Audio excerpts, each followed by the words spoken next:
so exciting to see you all again. Let me share my screen and talk about the agenda. So we have again a busy day.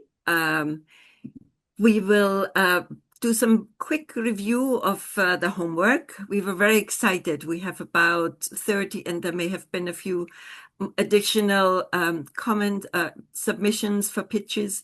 So we will pick a few and review those and start with that. We'll also open it up for questions. So as you did your pitches and perhaps thought about yesterday's session, so we'll do some quick question and answer session. And then we will go more into a bit more details about how to plan for implementation research, what might the outputs look like, and how can you build in iteration and flexibility. So yesterday was more about, what is it? And today is a little bit more about how to do it. So with that, before we go into some of the cases, can I just ask for pulling up our first poll for today, which I think is poll number 5.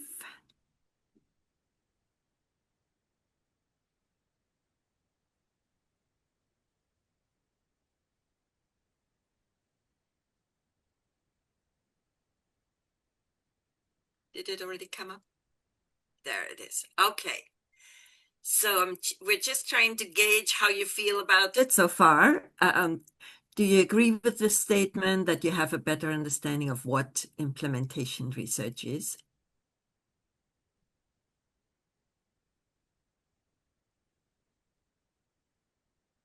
Good, the answers are coming in.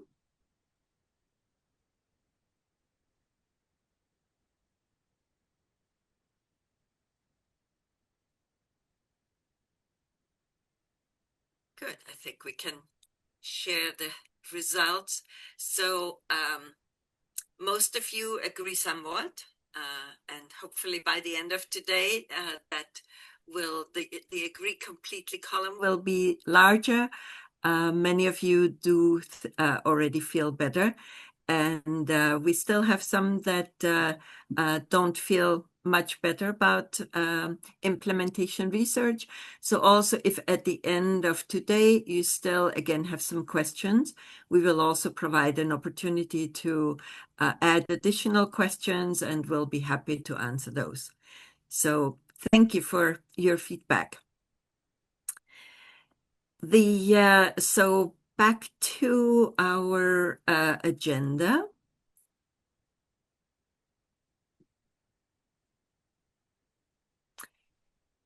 Recap from day 1, and I want to open it up directly to questions. So if you have any questions based on yesterday or based on the pitches that you submitted, if you just want to raise your hand or submit it in the chat.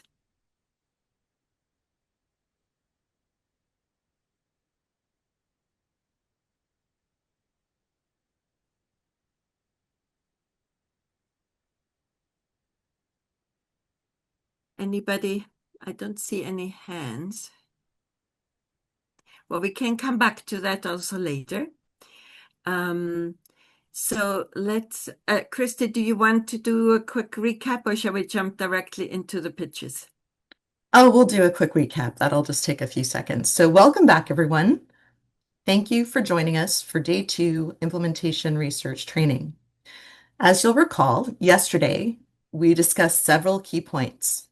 What is implementation research? Why might you want to use implementation research?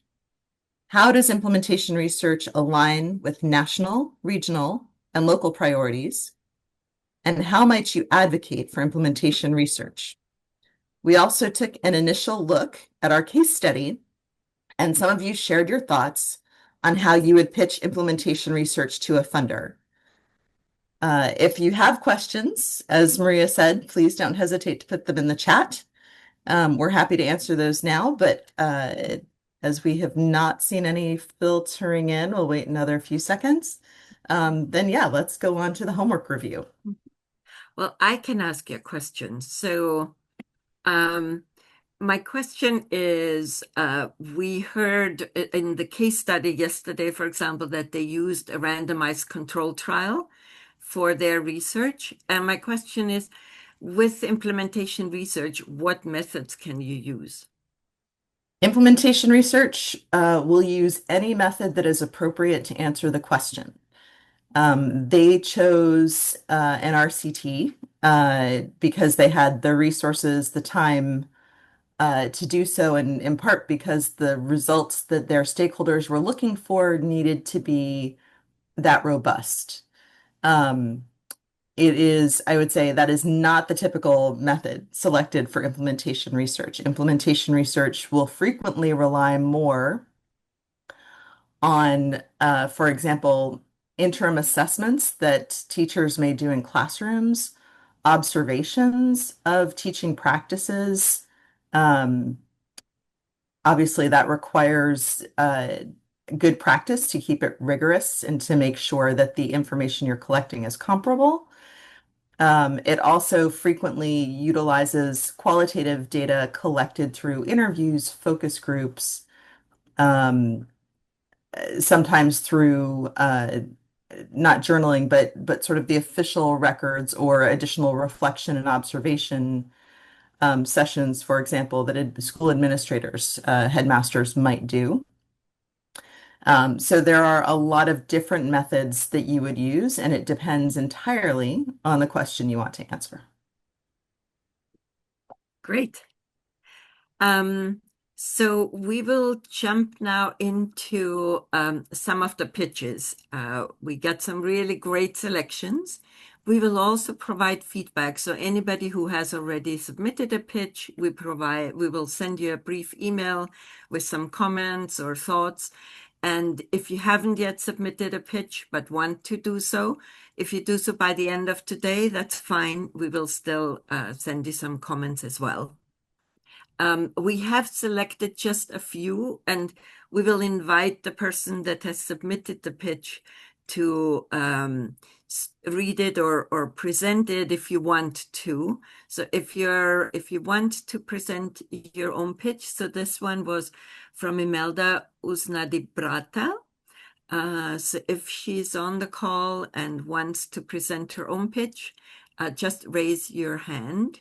Otherwise, I can read the pitch and just thank you for submitting it. So I don't see a hand, so I will just read it. So this one is from Indonesia, from Save the Children, and it reads, to ensure meaningful learning outcomes in the early years, the Indonesian Ministry of Primary and Secondary Education's Deep Learning Initiative for early graders must go beyond the curriculum design. It must be grounded in evidence of what works in the field, school level, classrooms. Implementation research empowers the MOPSE to systematically learn from its own reforms in real time. By embedding it in the deep learning program, the ministry can identify what teaching strategies, classroom environments, and support systems best promote critical thinking and creativity skills in young learners. IR reveals the barriers teachers and schools face and helps fine-tune interventions before scaling. It also enhances accountability, improves research targeting, and builds a culture of continuous learning within the system. It is not about adding complexity, it's about increasing the effectiveness and equity of every rupiah invested. This is a strategic step to transform ambition in action and policy into proven scalable solutions. Think great text. Christy, what do you think? I think that sums it up. I think I have a little bit of background on Indonesia, so that's helpful in this as well. I think this would be quite compelling um, to the ministry, and hopefully this gives you the um, opportunity to then get into a deeper conversation about how that would work and what specifically the ministry um, might want to know. Mhm. Great. Yeah, as Christy said yesterday, these are like elevator pitches. So, you get into the elevator with somebody and you have to convince them. And by the time you're on the eighth floor, you're supposed to have finished your pitch. So, um, great summary. Um, Another example from Shamsul Ahmadzai. I'm not sure again if I'm pronouncing that correctly, but if you want to present yours, yes, wonderful. Please go ahead, Shamsul.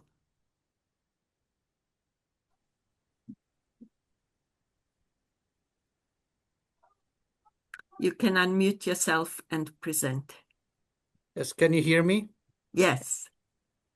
Um, First of all, thank you for choosing the pitch from Afghanistan. In fact, we are implementing the EUL OC 1.3 project here in Afghanistan, and the situation is not too much good here. In fact, as a whole, the research are not allowed in Afghanistan. But the pitch I developed, so I'm going to try my best to approach the education ministry and to discuss it because it really works. So just I should read it from the slide or I should No, add you up. can just say it. Yeah. Yes. I have just written that as ANECO. ANECO means Afghanistan National Education Coalition Organization, the only national education coalition in Afghanistan. We believe that bridging the gap between policy ambition and real world impact requires more than just good intentions. It requires actionable evidence as well. That is why we are urging your support for implementation research. Unlike the other traditional evaluations, implementation research doesn't just ask, did it work? It uncovers how, why, and under what conditions your intervention performs in the real world. In complex settings like ours, I mean Afghanistan, where equity, geography, and local norms shape every outcome, implementation research provides the critical insight needed to adapt and scale reforms effectively. It fosters continuous learning by engaging teachers, parents, and local leaders. I mean, community elders, mainly in the urban areas in Afghanistan and also the districts and provinces as co-creators, not just recipients of change. For ministries and funders alike, so it means it can impact both the ministry and funders, because we can also sit with some of the funders as well who are working in the education sector. It de-risks investments, sharpens targeting, and ensures sustainability. Supporting IR means moving from assumptions to understanding and ultimately from pilots to progress. Um, we would be honored to walk beside you on that journey. So that is somewhat we have set together in ANECO, the management team, and we developed this pitch. Thank you. Fabulous. Christy. Thank you. I think that's really helpful. Hopefully the ministry would be looking at um, a specific issue, right? Where we would want to know, why would this be impactful for them for this particular intervention or for this particular problem? For example, we see in one province that this approach just isn't working. Why is it not working here? Let's understand the stakeholders and the context better and understand why we're having this variability and impact. Great. Thank you very much, Shamsul. Um, so we have, I think, time for one more example, and then we'll have to move on with our uh, rest of our agenda. So this one was submitted by Vala Abdelrahman. Again, I apologize if I don't pronounce your name correctly. If you want to present it, please just raise your hand. Otherwise, I will just read it. And before I read it, I also want to just jump into the way that he presented it and I thought it was just such a great way of presenting the pitch. So it was not just words, but also a great graphic that accompanied the pitch. So really great job. And with regard to the text or the pitch, it says using IR for adoption and internalization of 2.0 pedagogy in educational reform. First, the participation of stakeholders and media and public opinions helps in discovering and solve problems of equity in implementation of reform for social and economic disability groups. Second, the participation of parents helps in identifying the stages and the timing of implementation reform procedures and helps with avoiding exacerbation of private tutoring problems. Third, participation of middle-tier administrations in accountability and enhancing the implementation of reform with scientific analysis. And then fourth, discovering the obstacles that teachers face as central actors for internalization of the reform.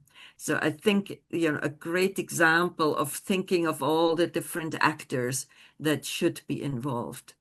Christy. I would agree. I think those are really good, solid bullet points, and it would just take working with this a little bit to turn it into, sort of a full pitch for a funder. But clearly, you've thought through here are the benefits, and here's how we would want to use the information to adapt and to refine the intervention. So fantastic, fantastic effort. Thank you so much. I think those are really good points. It may be hard to fit all four of those into into one elevator pitch into that 1 minute, but it's a great start to your compelling argument for funders. Yes, and I apologize that we couldn't pick all of your examples. They were really good. Thank you for, doing that exercise and just thinking about what we talked about yesterday and applying it in your context. So, very well done. With that, I will hand it over to Christian. We can share the slides again to advance with the rest of our agenda. Perfect. Thanks so much. So this morning we're going to focus more, as we said, on the hows, on what are we going to do? What do you need to think about if you want to consider using implementation research in your portfolio? And one of the things that we thought might be useful, building on what we discussed yesterday, is to review a little bit the key roles and skills that are necessary for high quality implementation research. Yesterday, we talked about the table and some of the differences between academic research, evaluation, and implementation research. And this is sort of a continuation of that particular line of thinking, looking at what is it we're going to actually do and how are we leveraging our resources to make this work. So let's think a little bit about each role. We'll take them one by one. Overall, implementation research is a more collaborative process than evaluation, certainly, or academic research. And it is similarly collaborative with action research, excuse me, but often at different scale. Action research is often focused, for example, in a school unit where you have teachers and a headmaster or principal, all of whom are engaged with a similar context and similar challenges and similar stakeholders. And when we look at implementation research, because we're looking at going to scale typically, it's a much more diverse round of stakeholders and it's a different set of roles and sort of skills needed. So looking first at the funder, we want to think about, in addition to the technical and managerial expertise, not just the funder, that all of these roles might bring, and the roles so that you might see them more clearly. We have the funder, the implementer at a policy level, often that would be a ministry. Then we have the implementer at the delivery level. In a national system, that might be the teachers on the ground, or it might be the school management committee, or it might be the headmaster or the principal. We also have the local governance stakeholders. That could be the school management committee or similar. And then we have the researcher. So as we look across the table here, technical and managerial skills are required, but everyone needs good communication skills because communication skills will drive the implementation research process, the consensus building required for this, especially as some of you noted yesterday, this process can be very political. The outcomes can be political, and it's important to make sure that all parties are engaged productively and authentically. And communication skills are an important part of making that happen. We also should note that all stakeholders have to be committed to transparency, self-reflection, and empathy to some extent. We need everyone to be able to be honest about where the challenges lie, to understand their own roles and where their abilities or capacities might enable them to make changes or where they might be, I'm sorry about that, where they might be inhibited from participating in one way or another.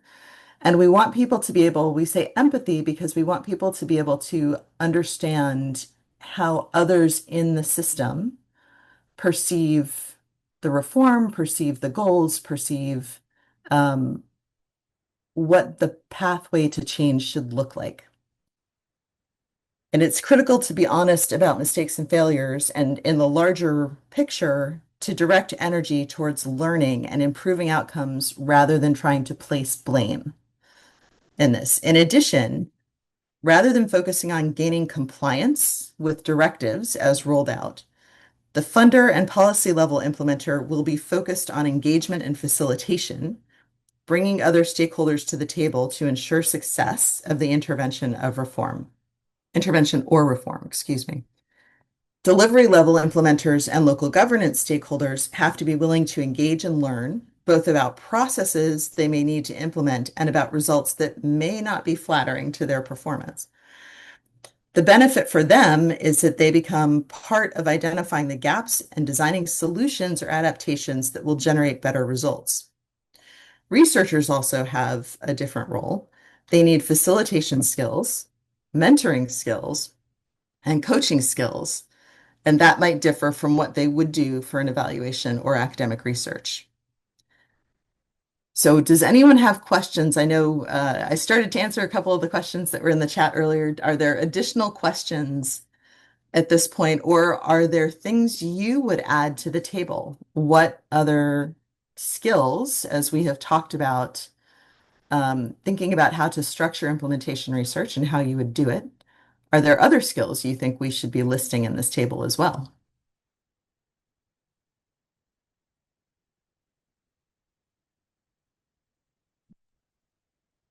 Christy, while we're waiting for other questions in the chat or by raising your hand, you mentioned that, one of the things that's really important in this in implementation research is also to present negative results.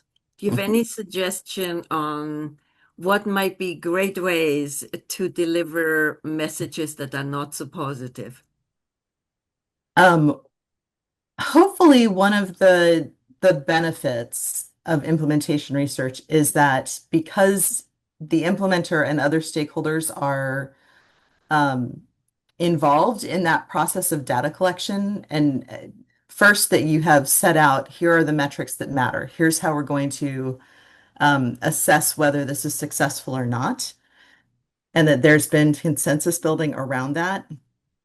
Those stakeholders, unlike an evaluation where the results might be a surprise to some of the people, because the implementer and other stakeholders are likely going to be responsible for collecting some of the data, it shouldn't be a surprise to them. So the upside is they should have some strong understanding coming into those discussions of the data that perhaps they're not getting the results that everyone would like to see.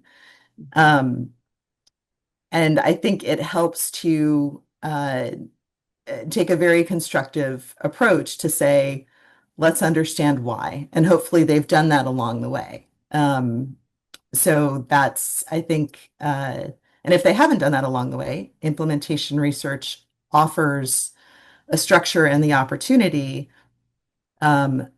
to revisit the question, to go back, to dig in, to understand why things aren't working. If that is in fact how that has panned out. Hopefully it also would provide an opportunity if, for example, there are earlier studies or we know in a different context it's working, is to be able to do some really good participatory data analysis looking at where are the differences and what is driving the different outcomes as we look at the characteristics, as we look at the context, as we look at stakeholder motivations and capacity to really get into the detail and think through collaboratively why that is and begin to identify solutions. So linking it to those solutions, I think, is key. I see a hand up. But before we get to Jacques, I wanted to just raise one question because it seems that there's a bit of confusion in your chart between what is an implement at the policy level and what's an implement at the delivery level. If you can perhaps give an example, and then we'll open it up to Jacques. Sure. So these categories are somewhat artificial, right? If this is a national reform effort, for example, the ministry or Department of Education, however it's structured in your country, will likely be the funder, the implementer at the policy level, and the implementer at the delivery level, right? There you have a sort of a one structure, but within that structure, there are different units, number one, to think through. So some of these categories might be collapsed. However, even if it is the ministry level, it's important to think about what are the differences, for example, for the people at the regional education office versus at the central ministry headquarters. And so to some extent, that's where we're looking at that. So the way this chart was structured was to think through funder might be a ministry, it might be an outside donor, for example, that you're working with, and that's where convening power, for example, might be important. So funder could be inside or outside. The implementer at the policy level, that could be a donor. The donor might be directing, here's what the program structure is going to be. Here's what the elements are. Here's what we want this intervention to achieve. And the implementer at the delivery level could be, it could be the ministry, right? It could be the teaching system within the country. It could be, for example, maybe it's the textbook system if we're looking at textbooks. So it could be a number of different things. The implementer at the delivery level could be a civil society organization that is implementing a grant as well, for example. So we're looking at here basically the split between people who are delivering the service on the ground, that would be the delivery level, and the people who are making decisions about what the outcome and goals of the intervention should be, and that's at the policy level. And those could be combined in one organization or they might be separate, depending on the situation. Great. Thanks, Christy, for the clarification. Jacques, over to you, please. You should be able to unmute yourself, or yeah, you're unmuted. It's okay. Yeah, go ahead. Okay. Thank you, Maria, and thank you, Christy. I'm Sok from Nepal, and what I wanted to ask is, like about implementation research. What I find is like some of the implementing organizations, they have M&E system Mhm. closely embedded with the program implementation. And what they do is like they consult with stakeholders, they regularly like assess field context, and then they adapt their delivery. Yeah, Mhm. that's what they do, and I have seen that. So like M&E system as a part of M&E team, let's say, as a part of program delivery, can they like they are doing these sort of things, and can those like activities be also considered as part of implementation research, or implementation research should be something separate, separate from like program team? What's this is what I wanted to know. Yeah, that's it. Thank you. The answer is it certainly could be, right? It sounds from what you're saying, like they are making very good use of their feedback loops. What is differentiating with implementation research in that case, is that they would be deciding on the questions they're asking in their learning agenda, for example, collaboratively with other stakeholders.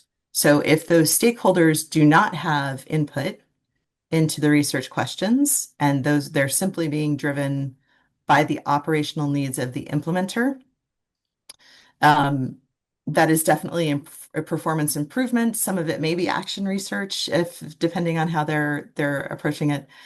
But implementation research is really intended to focus on how to adapt as we're going, mostly as we're going to scale, thinking about how to bring something to a broader set of stakeholders and contexts, and not just looking within an existing program footprint.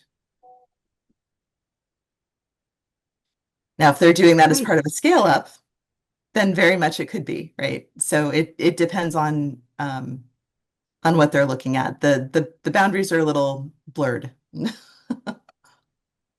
Thank you, Kristen. Thanks for your question. I know we have some questions in the chat, but we do want to get to our breakout session.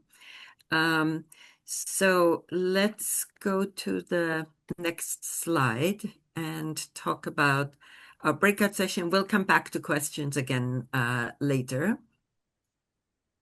So, Christy, do you want to give us our task before we Yes. break out into the rooms? Yes, and as many of you rightly raised an issue yesterday, power dynamics among stakeholders are often a challenge, and there are situations in which it will be easier I, or harder to manage Christy, those. I'm sorry Yes. to interrupt. May I suggest that we stop the breakout rooms? I think some participants have Oh, left I've already for the gone. rooms. Yes, just to make Oh, sure that everyone hears your People will return to explanation. the rooms in less than 30 seconds, so I started them early.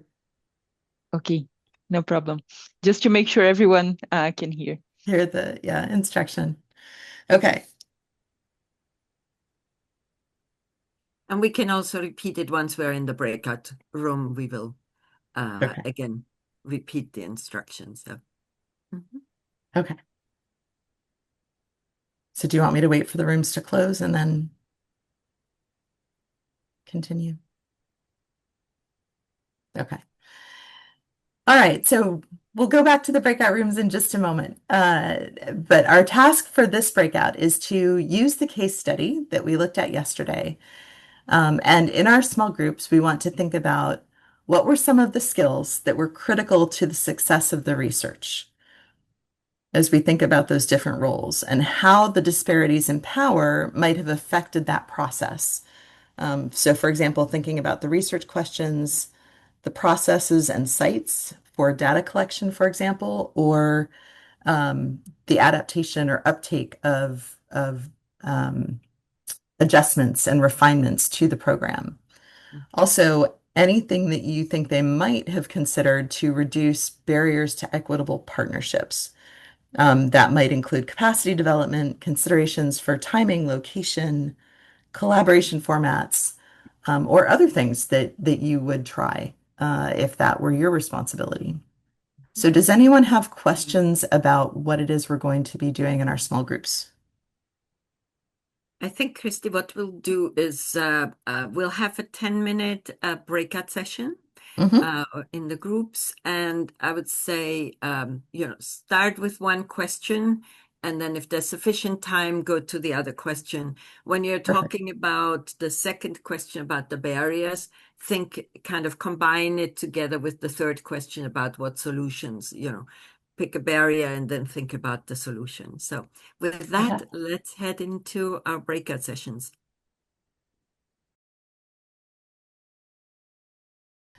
Okay, so everyone is back. Thank you. I hope you heard the tail end of our discussion in here. Hopefully you all had similarly, good discussions about what made things work or didn't. Did anyone have a specific aha moment or something that was really striking in your group that you wanted to share with the larger audience here?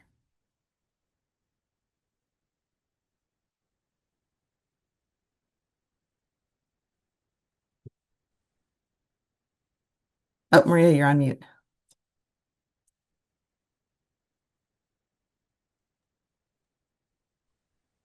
I think the group 2 would want to feedback. I saw something.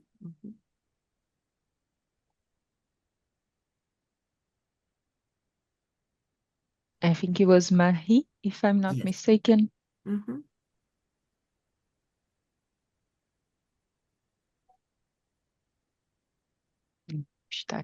I see Mushtaq. Perhaps let's start with Mushtaq. Okay, I'm from group. Oh, Marie. Okay, go ahead, Marie. Group 2. And for the first question, we have identified collaboration, communication, understanding of the concepts, building confidence, technical skills, power negotiation skills. Then for the second question, we identified the disparities in power, may negatively affected. So the locus of power had to be identified. And then the commitment to empower others was the issues. But then the third question, because there were different levels, there were disparity. So that, but that was overcome by advocacy at different levels. They had the meetings with different people at different levels, and that helps in the negative effects of disparity in the group.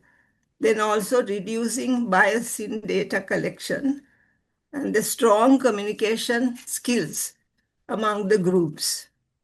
So these were the things that we identified. And I think we had Mushtaq who had his arm raised, hand raised.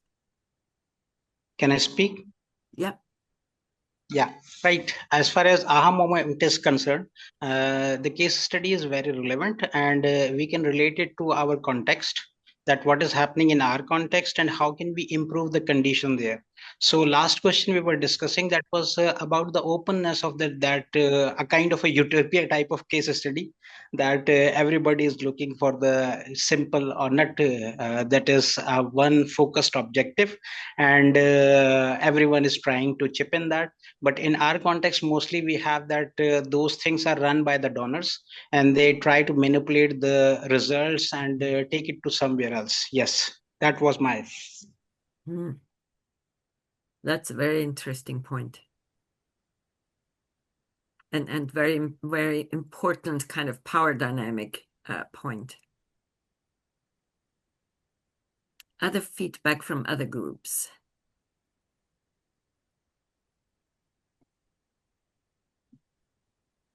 Just raise your hand if you're wanting to provide some comments.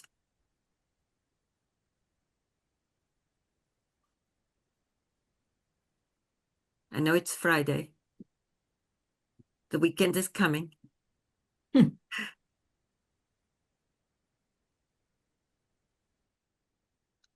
Chinara.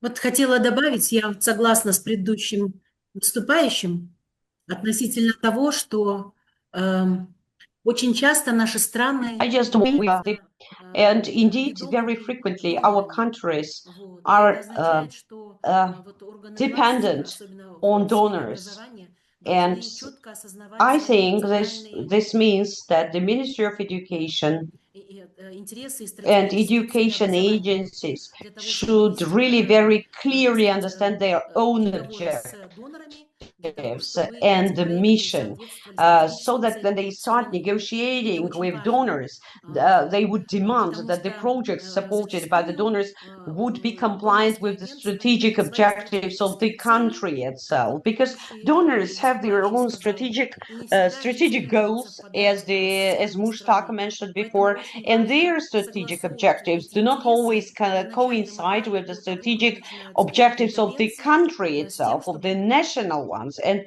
it is very не было important никаких вот to таких discuss this проблем. before the Вот. И intervention особенно важно, start to чтобы avoid problems Министерство on the образования go. понимали And also, важность it's very сохранения у important that себя the тех ministries of данных, которые были education собраны в would процессе вот really этих understand студенческих the исследований, в importance of процессе мониторинга keeping и the оценки data проекта, that are потому что эти collected данные during the могут быть потом evaluations, базовыми данными, surveys, and которые studies, позволят because впоследствии later they проводить could какие-то use this сопоставительные data исследования as и в то же время способствовать baseline развитию data академического for сообщества later для того, чтобы comparative они учились studies. And анализировать эти данные. also, these Потому что data could основная be проблема used сейчас у to нас train the community how с to этими use the академическими data сообществами for в том, decision что они making. не I mean, умеют by в the достаточной academic мере community, способны анализировать because эти the данные. current И problem даже with когда the посмотрим на данные, academics которые communities собираются is that в the проектах, которые academia do not администрируются know донорами, how то to мы видим, что adequately там and собираются correctly данные в use the основном на уровне collected data. корреляций, в то And время very как эти frequently, data данные are collected для того, чтобы just for лучше понять те correlation. процессы, которые происходят But в at the системе same time, образования, data важны could be более used сложные for статистические analysis, и более for сложный more статистический инструментарий complicated и более сложные statistical статистические analysis, I would say, using complicated, анализы sometimes комплексные, and которые comprehensive позволят лучше понять, что же statistical происходит в tools, различных, which would различных уровнях let образования. you better И understand what is поэтому я думаю, happening что at вот different министерства levels должны of education. That's вести why I think переговоры the с донорами для того, чтобы ministries эти данные should сохранялись, negotiate и it в with то the же время donors в so that they структуру would вот этих keep the проектов также ownership включались и for the элементы data повышения collected during квалификации such studies. They академического would keep сообщества. the data Потому что and если use мы the говорим data for о decision повышении making, квалификации planning, учителей, and то, к also сожалению, у for нас сейчас building в the Кыргызстане capacity of a national academia, and учителя, особенно also вот в building the началке, они ушли capacity вперед of в the плане там teachers. Like, техник for instance, преподавания, в in плане our country, интерактива и так we далее, в can то время как see that академическое lower сообщество grade осталось, ну, на teachers уровне and 20 teachers века. in general, Спасибо. they have moved forward, they master new methods, whereas academia are still using older methods. Great. Thank you, Chinarek. Very, very important comments. And you mentioned a point that in our group 4 was also presented, which is a smaller point in your overall comments about data presentation and as one of the skills. Any other comments before I hand it back to Christy?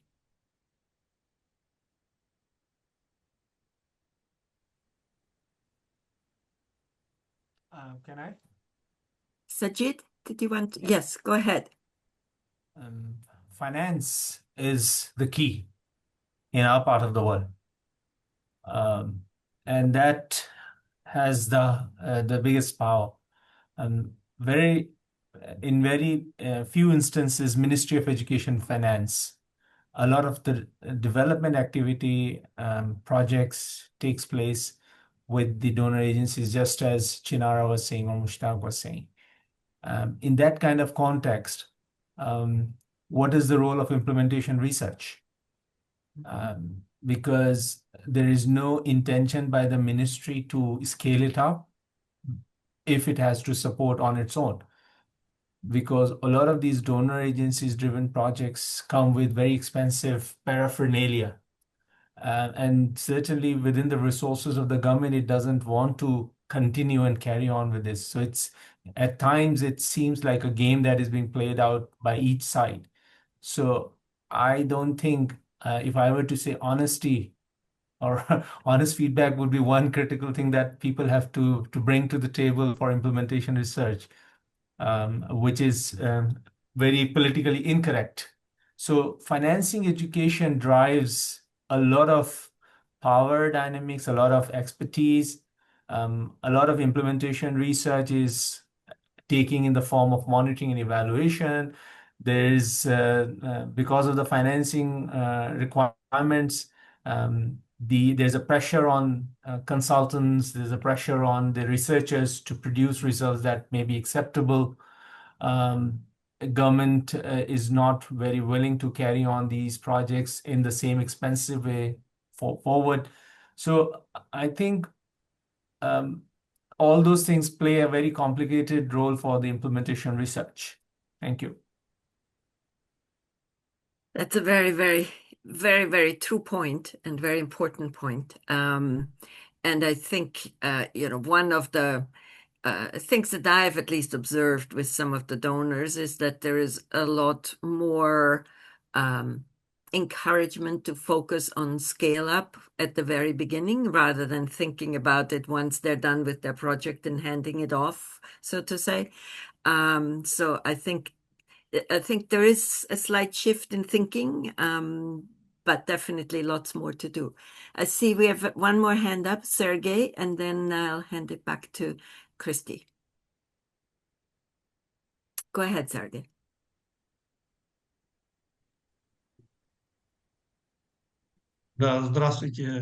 Yes, hello once again.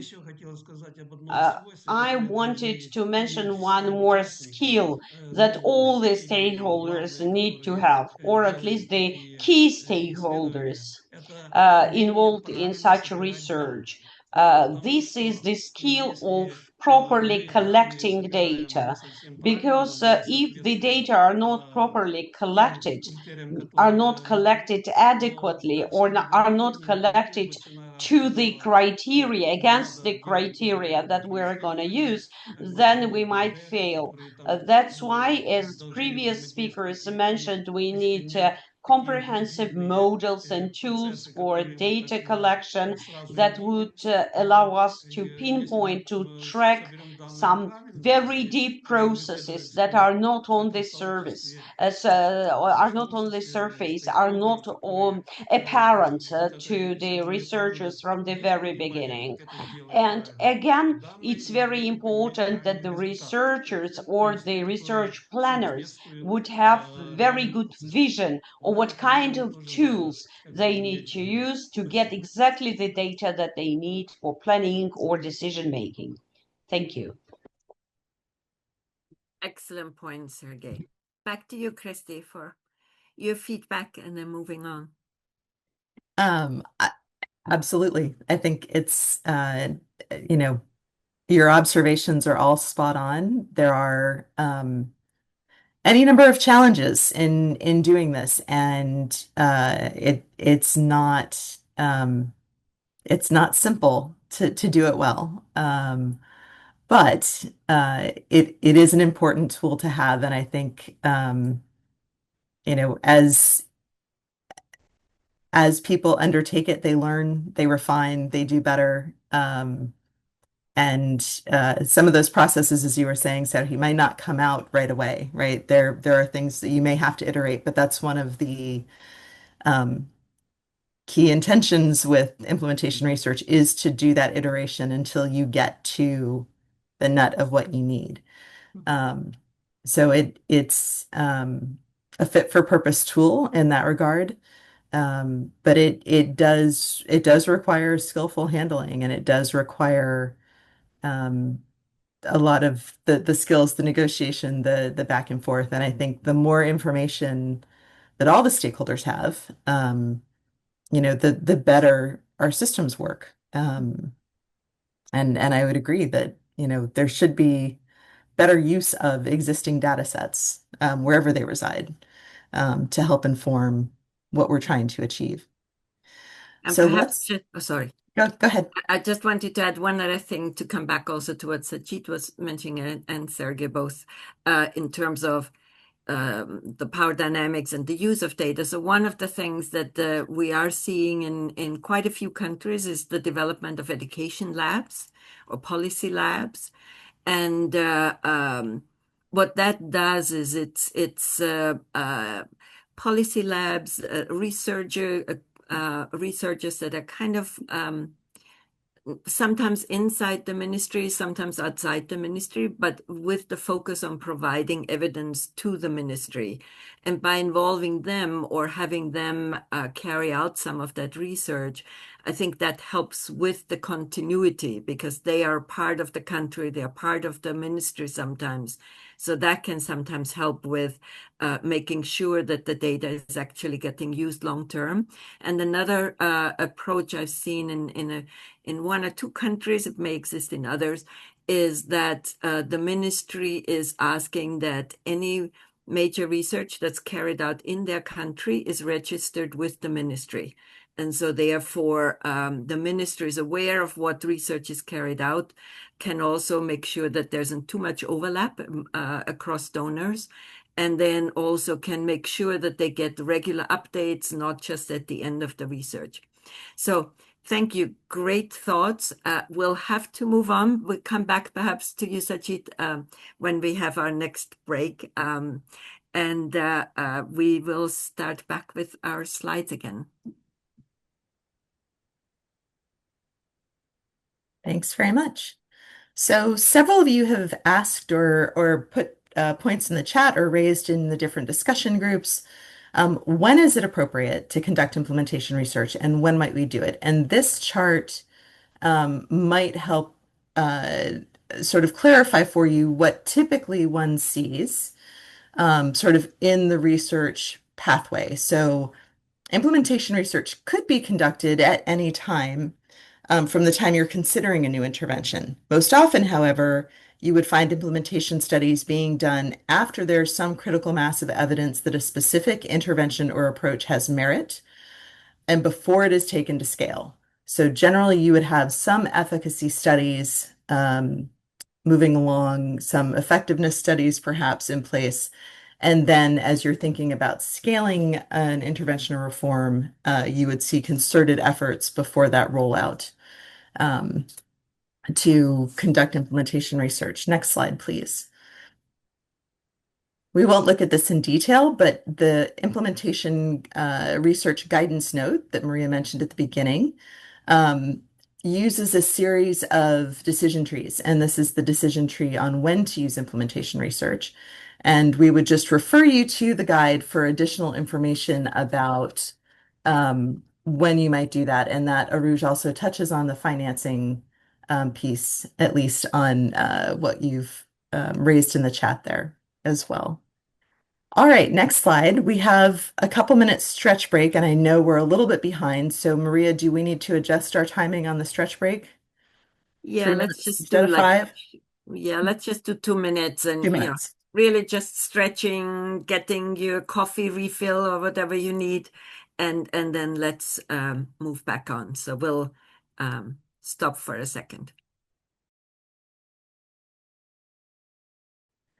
We're going to talk a little bit further today about how we would build a roadmap. So how are we going to actually do this and get there?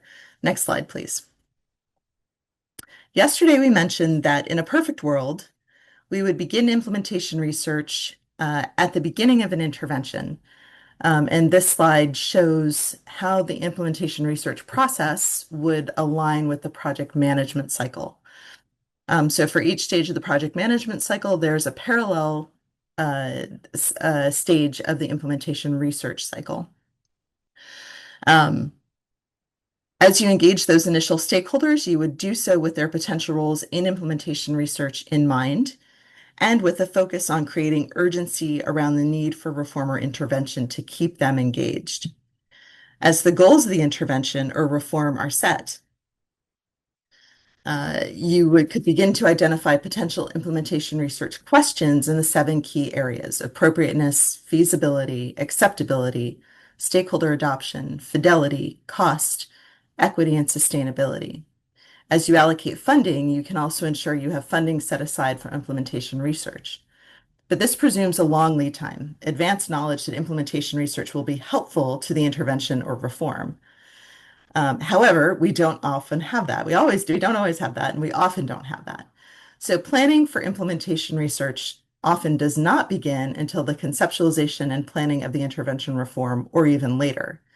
Now, the advantage of planning for implementation research by this stage, so if you can plan for implementation research by the conceptualization and planning stage, you can ensure that your research plan will produce data at specific implementation milestones or decision points. Again, sometimes it comes later than that. So frequently, as implementation is coming along, implementation research is really only undertaken to explain the variability and key outcomes when we're at the end, when we're in the implementation stage. So let's talk a little bit about what we do in these cases. Next slide, please. So if you are in a situation where you are going to integrate implementation research into ongoing activities, there are a couple of key steps that you will want to take and make sure that you cover. First is that your design process is going to involve a series of steps, and the planning and design of implementation research should leverage existing resources and activities as much as possible. Part of that is for efficiency. As everyone's noted, financing is always a challenge. And a key consideration for implementation research is that we want it to be rapid and iterative, and we want it to be responsive to the dynamic context and evolving intervention or reform, given the local conditions and programmatic adaptations that may be made over time. So the first thing that everyone will want to do is have key documentation of the intervention. Prior to designing the research, it's really useful and important to clearly lay out the key features of the intervention or reform to establish key parameters to be considered in the research design. So this is going to include the core programming strategies, fidelity benchmarks or implementation outcomes. That is, what constitutes evidence of positive or negative change. And this is where we want to get consensus from the stakeholders. And expectations for what those core programming strategies are going to produce at the end.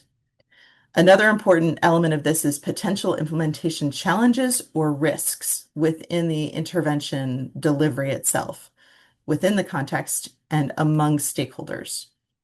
Finally, we want to make sure we know what are those key milestones for decision making that we mentioned before, so that we know when we want implementation research outcomes to be able to inform those decisions. The second stage is the development of the implementation research design. Similar to a monitoring and evaluation plan for an intervention, it's helpful to create a document that describes the consensus reached on the research purpose, the research questions, and implementation outcomes. It will capture the research design, describe the measures to be used, the analysis plan, and generate a final work plan that aligns with those intervention processes and with the critical decision-making milestones that have been identified. This document should be shared with all stakeholders, and it serves as a record of this collaborative decision-making at the initial stage of the intervention. It could be a standalone document. It could be an addendum or an annex to an intervention's monitoring and evaluation plan. You can document it in many different ways, but the important piece is to make sure that the design is documented and that consensus that has been reached among stakeholders is captured somewhere, that it is recorded and hopefully available to all the stakeholders as things move along.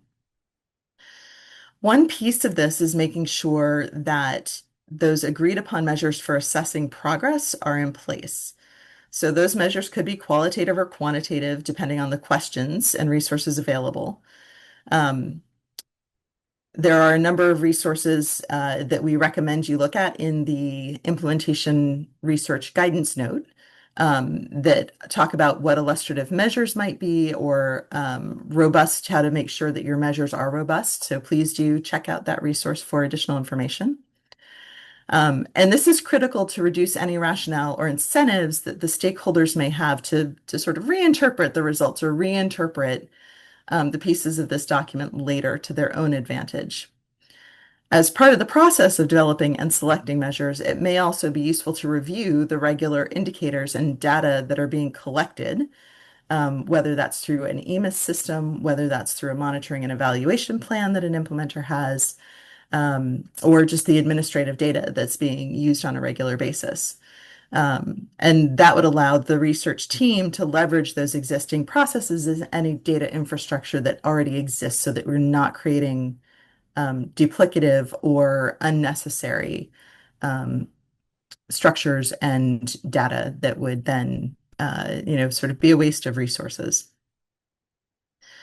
The next step is planning for data collection and documentation, including integration with planned activities.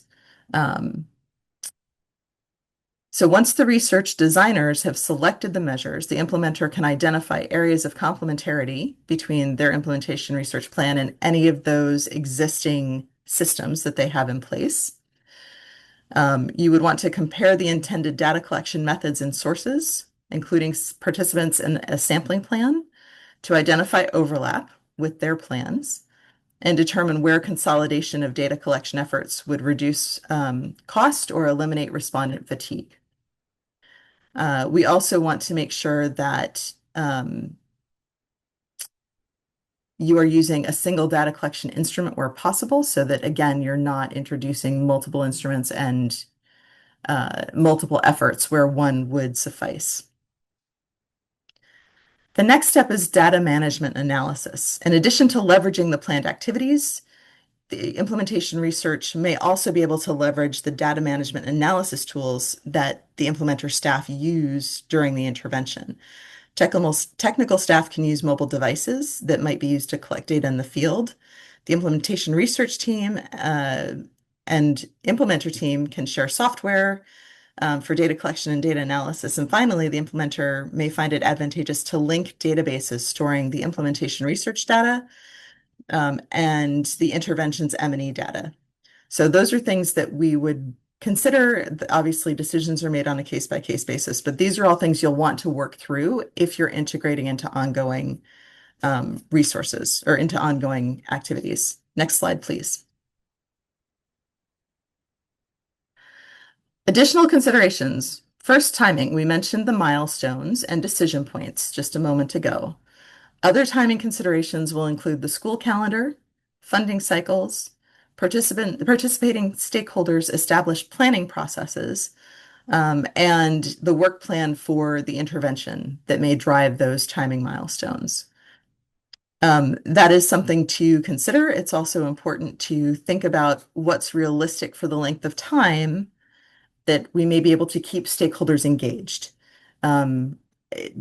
It sounds great to do RCTs like we did in the case study, but that's a long-term project. And can you keep all of those stakeholders engaged over that whole time?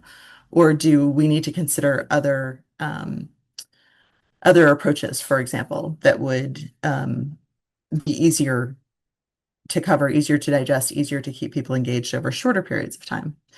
The next area is human resources, looking at the skills and capacity that you will need to achieve the goals of the implementation research. So assuming that your intervention has an existing personnel structure, one initial step could be a capacity assessment within the implementation team to make sure that you understand what the requisite knowledge and skills are. And then you would also need to determine what additional skills and resources you would need and how you're going to engage those personnel, whether there are staff hires, whether there's consulting, whether there are partnerships that would be advantageous and efficient for everyone. And that links to making sure that you've got designated roles and responsibilities, both within the intervention and for the implementation research, and making sure that you're not overloading any of your key personnel. Finally, we want to consider the other costs beyond the personnel costs, which are going to be potentially a big chunk of it. There may be additional direct costs for the implementation research, and that might be communication costs, that might be data collection and analysis costs, devices for data collection, SIM cards, costs for ongoing learning sessions with stakeholders, for example, venues, catering, transportation. So it's important to think through and carefully budget what your expectations are as we go through to make sure that you're getting the most out of this. Next slide, please. Finally, we want to just mention quality control and where can things go wrong as you're looking at this. And this is based on lessons learned from a number of implementation research efforts and where things have gone awry in certain cases. So we talked about documenting those intervention strategies. Well, the first thing that is likely to go awry is understanding what the behavior change looks like and how you're going to measure that. So understanding the gaps and obstacles for those strategies can be really difficult. Teaching and learning is a social process, and there's both an art and a science to it. So how a teacher connects to the students, for example, to get the most effort from them is often not readily described in a programming document, but it may be a critical factor in some of your final outcomes. So that's an important thing to consider. Another is making sure, and this, Sajid, hopefully responds to your question in the chat about what are fidelity benchmarks. Given the different stakeholder perceptions and levels of knowledge of education processes, it's important to document fidelity benchmarks. And what we mean by that is adherence to the intervention model, which includes assumptions around exposure to the intervention, the quality of delivery, participant responsiveness, and acceptable differentiation, so acceptable variability within the model itself. And that's important because we need to know when practice is within the bounds or deviating from the bounds of the prescribed model. We also want to make sure we fully understand and have consensus around what those expected outcomes are and what constitutes evidence of positive or negative change. So that's those measures of success that, for example, a donor might set, as one of you noted, Chinara, as you noted a little while ago, may not align with what a ministry would describe as success or what the regional education officer or what a teacher in a classroom would describe as success. So we want to make sure that those, potential areas for misunderstanding are addressed in this process. The third area is risks to the implementation process. And the biggest challenge here is understanding what we don't know. We go into a process, know that we will encounter some things we've not expected. But there are things that we don't know that we don't know, right? So those unknown unknowns are the biggest risks. Finally, you also have to document those key milestones. What constitutes a critical decision-making point for an implementer may be different than for some of the other stakeholders. So understanding the key milestones for each of the stakeholders and not just the implementer is a part of that. And then alignment between all of those calendars is definitely a challenge and often, frankly, not one you can fully achieve. So there'll be some give and take on the calendars in particular on that. But we want to make sure that we have the data we need at all the key, the really important junctures. So next slide, please. Does anyone have any questions at this stage about how you would think about starting up or integrating into an existing activity? So, Christy, we have a question that I think comes back a little bit to the power dynamics. Yes. Which is, who is the question person said authentic authority. So kind of who is the best or most enabled authority to make a decision on which issue should be studied in the IR? That's a really good question. And generally it's driven by the implementer. It's based on sort of either things they anticipate will be a challenge in the implementation process, So for example, if they know they're going into new contexts, if they know that they've got different communities or groups that will be added as they go to scale, those might be areas that they understand they need to be concerned about up front. So I would say generally it's driven by the implementer. However, the funder has to collaborate and negotiate on that because obviously they're forwarding the resources for this particular effort and they need to be on board.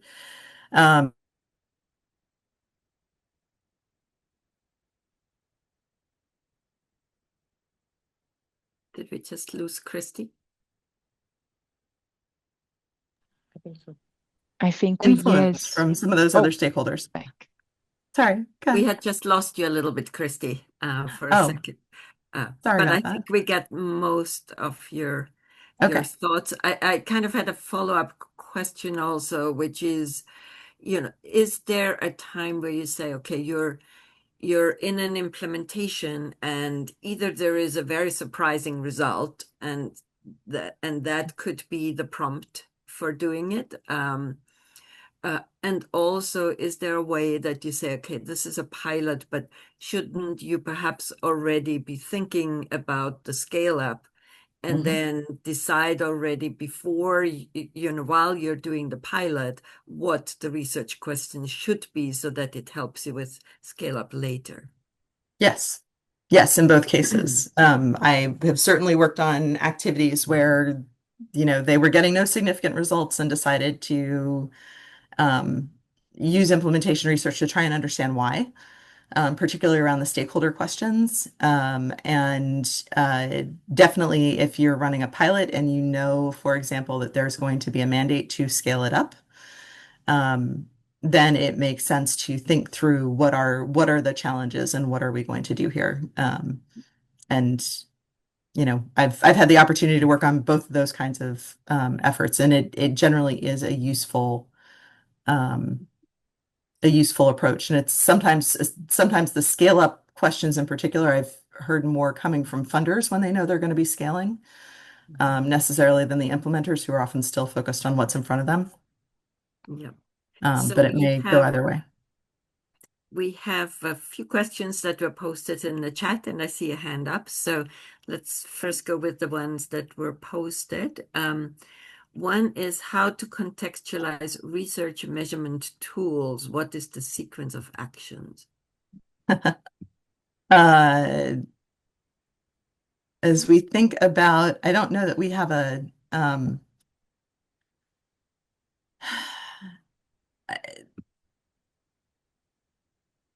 so if there's a tool that's already being used, contextualizing it may be straightforward if you can, for example, does it need to be translated? Does it need to be, there may be things that are simple to do to contextualize. I think it depends on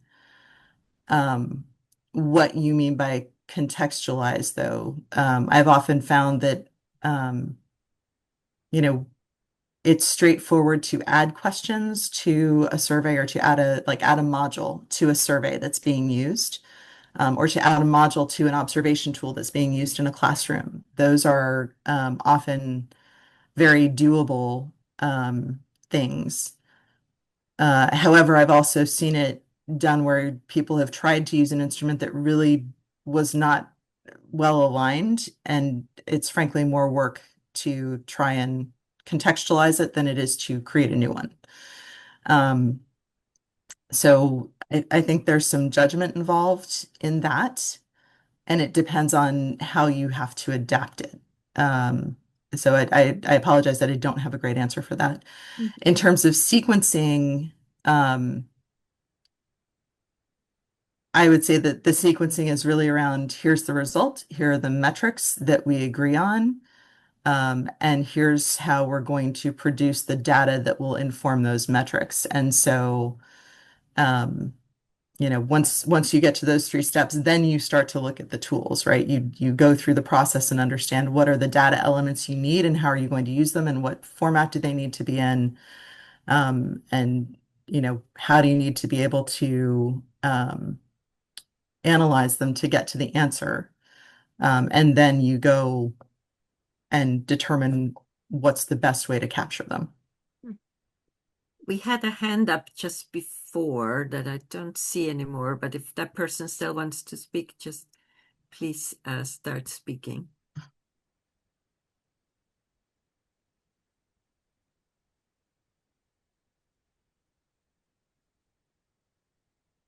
If not, one of the questions is, and I think that kind of might apply to other organizations, but the question was, can a think tank do implementation research of a government program without actually working with the government program? I think that you could replace think tank with other implementers as well. Yeah. You could, so I would say it depends. It would be very difficult typically to do implementation research without the involvement of the implementer. Now, if you're talking about it's a ministry program, we're not going to involve the ministry, but we are going to involve the local school, then yes, because you can certainly look at how a program is being implemented in a specific site without necessarily having sort of those policy level implementers engaged. That being said, if you're looking for change at that level, you're not likely to get it if you don't have them engaged. Yep.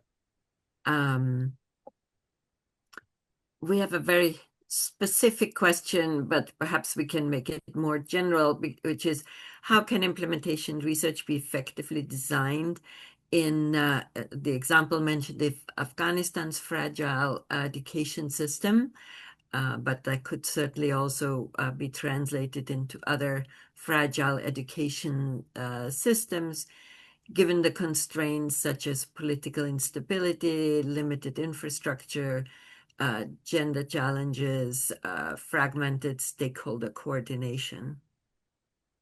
That's definitely a challenge. I would say generally starting small and building on successes. So starting small and focused, where you do have urgency around an issue is likely to be what sort of enables you to bring people to the table.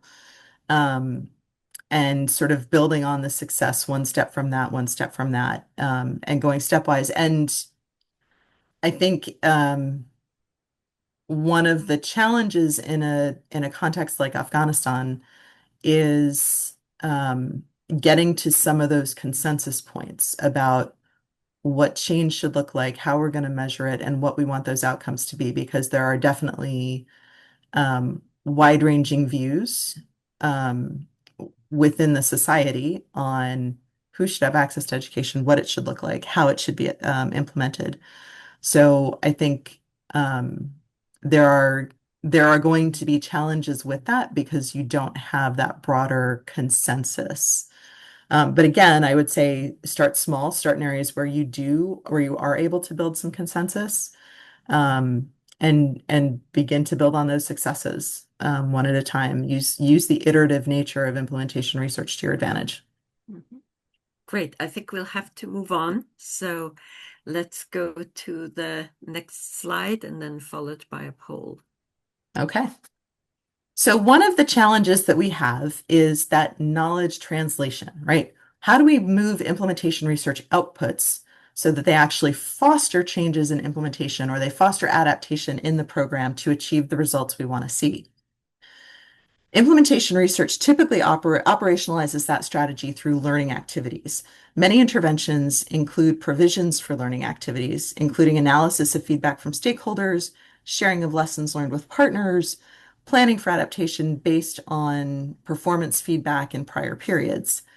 Learning activities also provide an opportunity to engage stakeholders, both those involved throughout and those who might be newly involved or just tangentially involved at specific points. They can be involved in the interpretation of the data collected through reflection or sense-making exercises. And this is particularly salient for implementation research, in which it is critical to ensure stakeholders remain engaged. Learning activities also represent an opportunity to develop a plan for broader dissemination of results.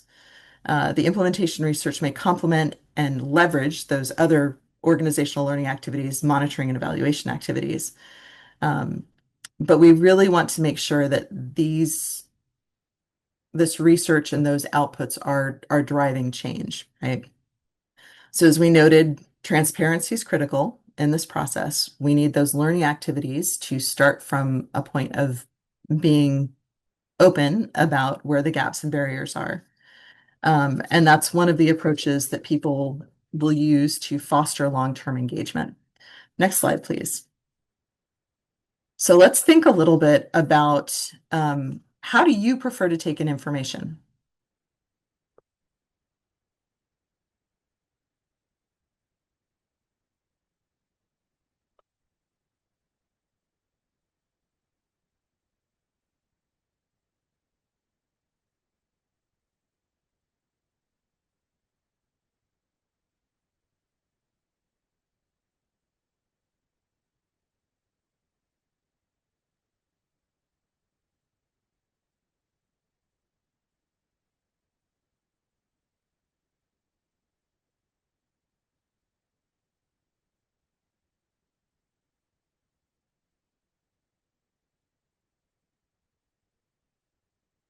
Okay. Looks like the answers have stopped coming in.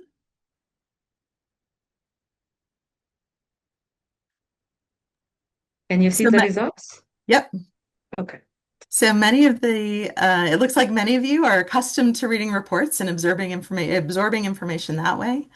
A little more than half of you do like to attend presentations. Those are both sort of more passive approaches. But similarly, people like experiencing things firsthand or analyzing data themselves. And those are more active learning approaches. And we need to think about that for our stakeholders, especially stakeholders who do not sit in positions where they are perhaps accustomed to reading reports all day long. Let's go to the next one, please. Yes, and Christy, that also comes back to an earlier question that was posted about communications or comment, how important communication skills are. That's right. So thinking about how you like to do it and then how it's going to work for other people. Yeah. Now, having taken in that new information, we wanted you to reflect on how often do you feel motivated to make changes to what you do based on that new information? Seems we have a very agile group. We do. This is fantastic.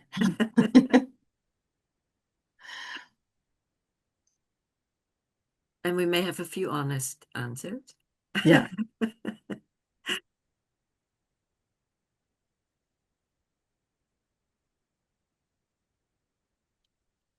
Fantastic. So we've got a wide array of sort of ways people like to take in information. We've got strong motivation, or at least good motivation in many cases, to make changes based on the information. And let's go to the next question. So these were the two polls that we had. Okay. Yeah. Oh, that's right, we didn't. So the final question. Some people may not have had time to respond to them. Okay. Apologies.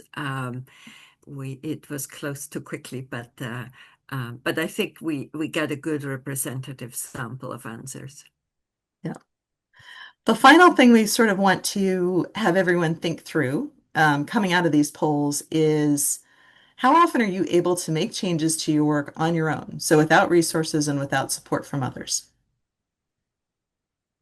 And I think that's one of the challenges that we have is even when we have good information and we're motivated, we can't always do it on our own, right? We may need support from others. Next slide, please.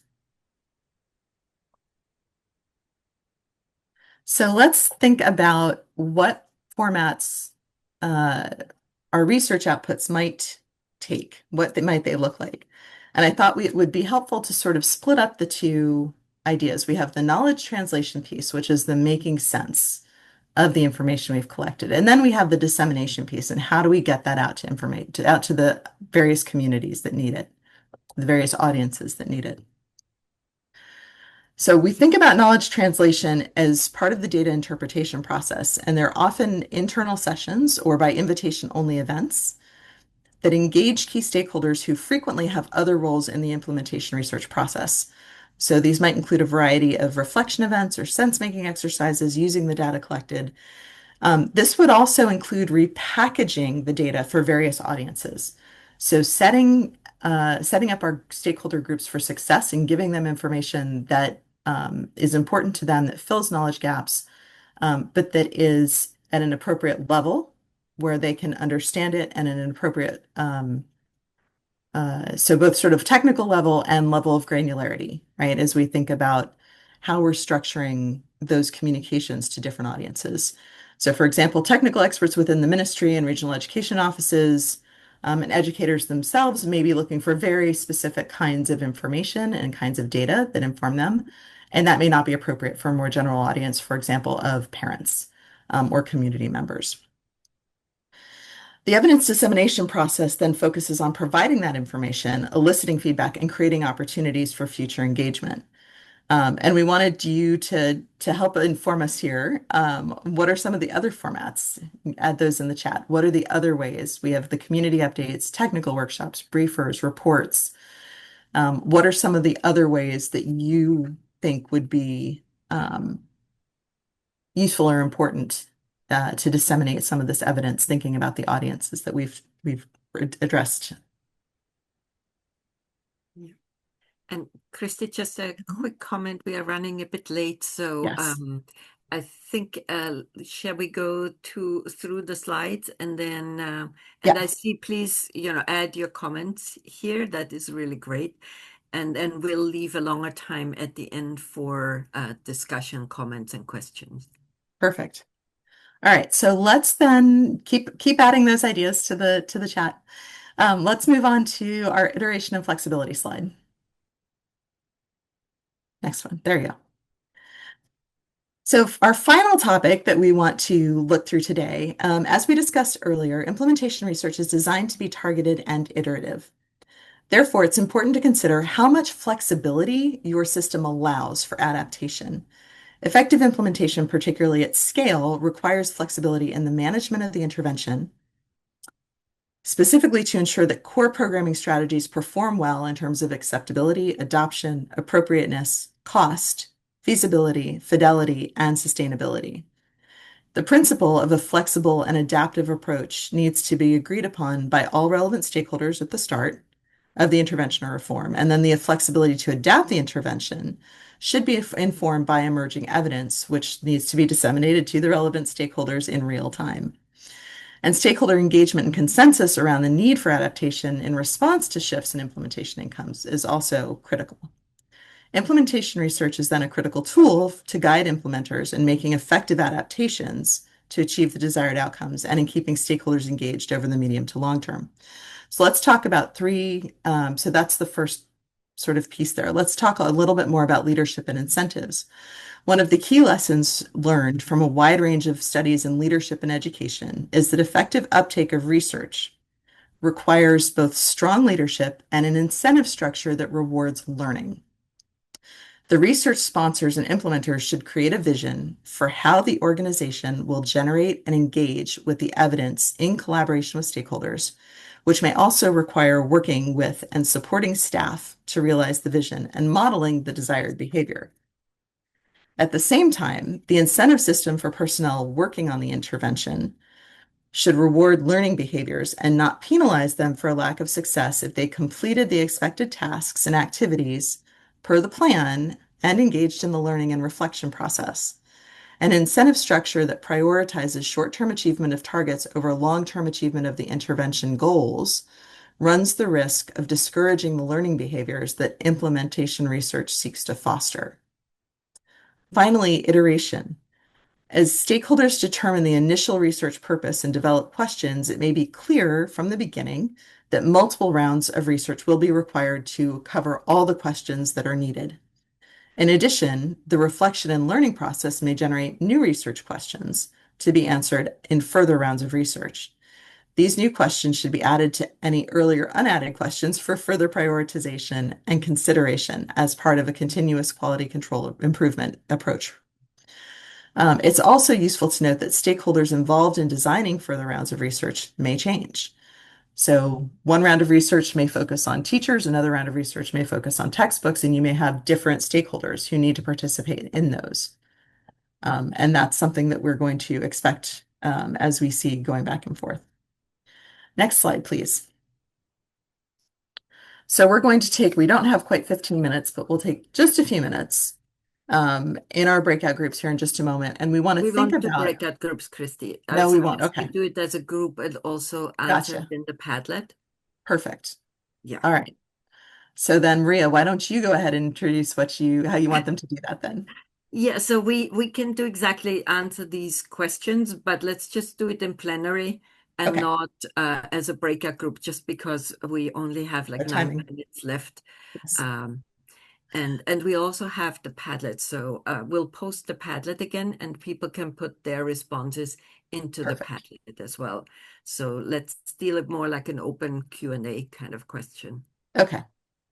So the first question we want to consider is, as we think about flexibility, what are some of the differences you see that might come into play if you are conducting implementation research for a pilot activity, a scale up of a new intervention or reform, or for an existing policy and existing activities?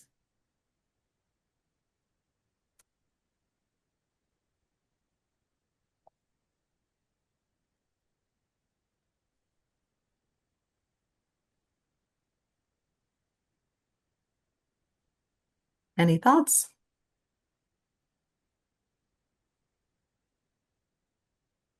Well, to get us going, I would suspect that in a pilot activity you have a lot more flexibility because you're just starting up, and the purpose of a pilot is often learning. So I think that that's probably a lot easier.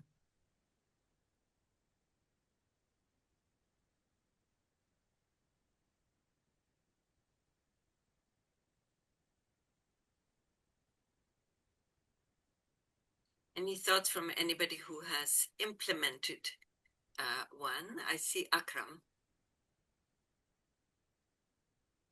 Go ahead, Akram. Unmute yourself, yes.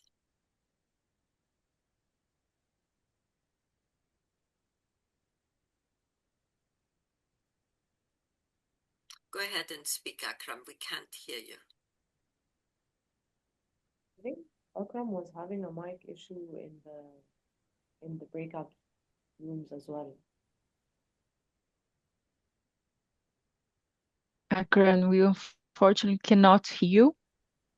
Can Maybe you type check it, the perhaps? settings, yes, or type in the chat.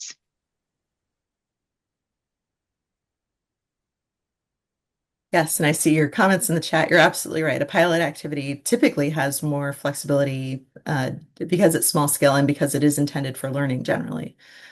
So they often do. One of the challenges we've seen with existing policies and activities is that people have this is the way we've always done it kind of bias. So it's difficult sometimes to get changes or to get people to think critically about what those outcomes are, what those core strategies are, and how they should be operationalized, especially the behavioral components of those. Scale up of a new intervention. There was a comment earlier about timing, and if you've got a tight timeline or deadline for specific points, it inhibits potentially the learning and the iteration process. And that is certainly true. That can cause some challenges.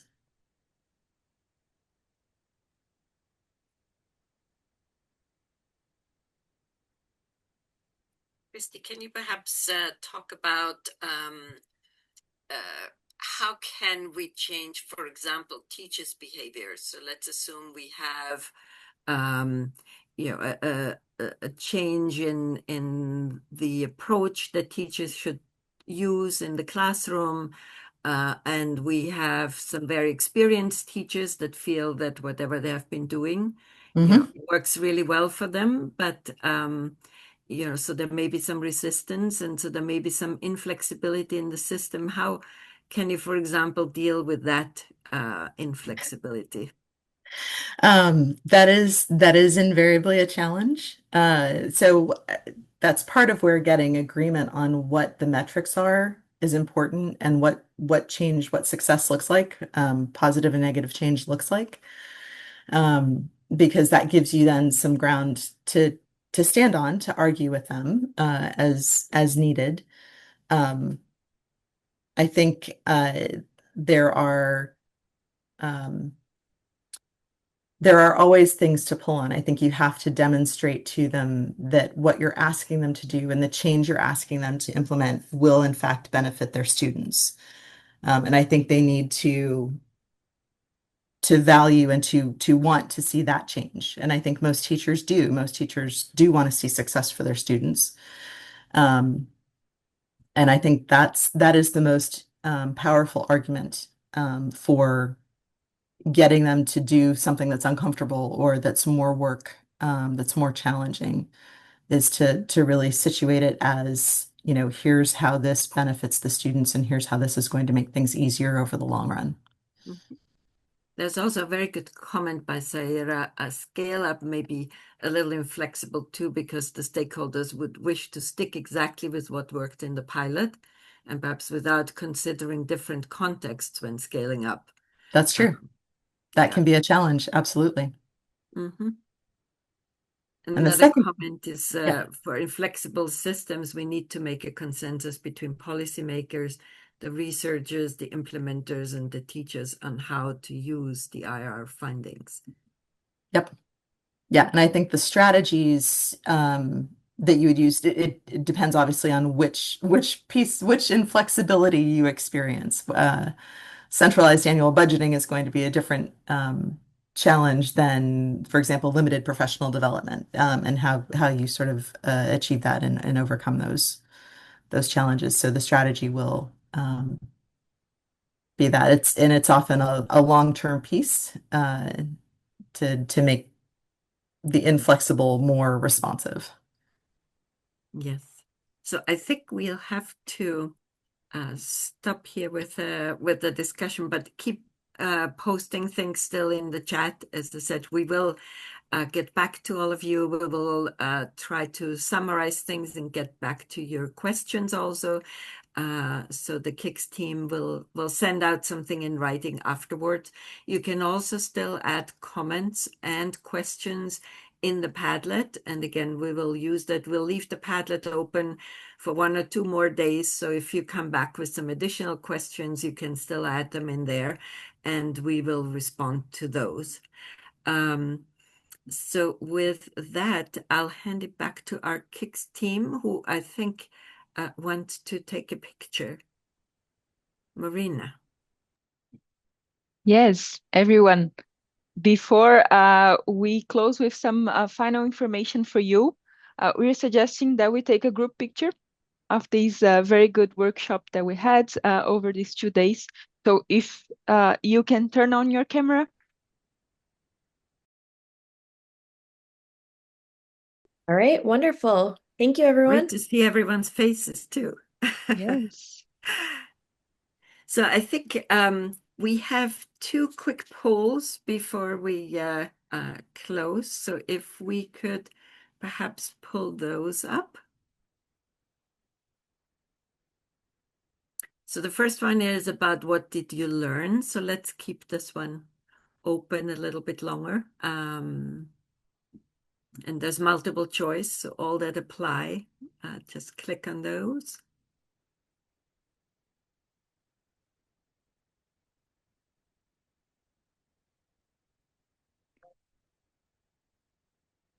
And just while you're responding here, just to also say, so you will already have the longer guidance note in English. As I mentioned yesterday, we have provided just a kind of simple machine translation of the report into Arabic and into Russian, but we will provide a better translation within the next few weeks so that you have the full report for that. So I see, a lot of good learnings, better understanding of when to select IR, learn about the IR process, how I can convince stakeholders how to use it for scaling up. Yes, so thank you. And can we have the next poll, which I think we have one more, right? Our last one.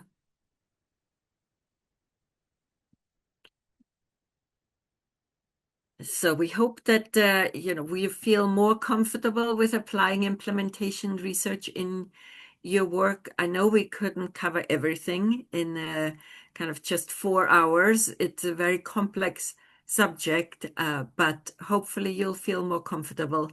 And again, if you have any other questions, we'll be happy also to still answer additional questions. Just send them to the KIX team and they can provide them to us, and we'll try and provide some additional answers. So with that, let me hand it back to Marina and our KIX team. Thank you for having listened to us, having participated. Really a very, very active group. In the chat, you will see some links to our Building Evidence in Education website and some additional guidance notes that are there about qualitative research, about RCTs, about cost guidance. So we hope you'll take advantage of those. And back over to Marina. Thank you very much, Maria. Let me first, of course, thanks everyone that participated today and yesterday for your very engaging participation, your questions, your thoughtful questions, your ideas, your examples. I think we are all learning a lot and learning from each other as well, which is very positive. And of course, thank you so much to the Building Evidence in Education team for a fantastic 2-day workshop. I know we always feel like we need more time, but I think we were able to cover a lot of really important content, but also discussion and experience sharing in these 2 days of workshop. So huge thanks from the KIX EMAP team to the Building Evidence in Education team. And let me also tell all the participants in the room that this was the first workshop in a new series that we have launched at the KIX EMAP Hub, which is the Skill Strengthening workshop series. So more of these type of workshops will be coming up, and we are keen to hear from you about your demands as well. And we are currently finalizing the plan and to announce some additional dates of the workshops that are already planned for. So please keep an eye on our news alerts and on our website to make sure that you're up to date on the upcoming activities. Of course, the Hub organizes more than workshops. We also have webinars, conferences from time to time, and other activities that you're welcome to join. And let me also take this chance to ask you to please fill out our post-event survey. This survey, the main objective is that we learn from you, both on what worked well and what can be done better in the future, but also what are your demands. So it would be interesting, since you participate in this 2-day workshop, that you also tell us how you would like to engage further with this topic of implementation research. And the Hub will be assessing that and also planning for what is coming next. So with that, thank you so much for everyone. And thank you also for those that stayed late in the different time zones. And we look forward to seeing you in an upcoming activity soon.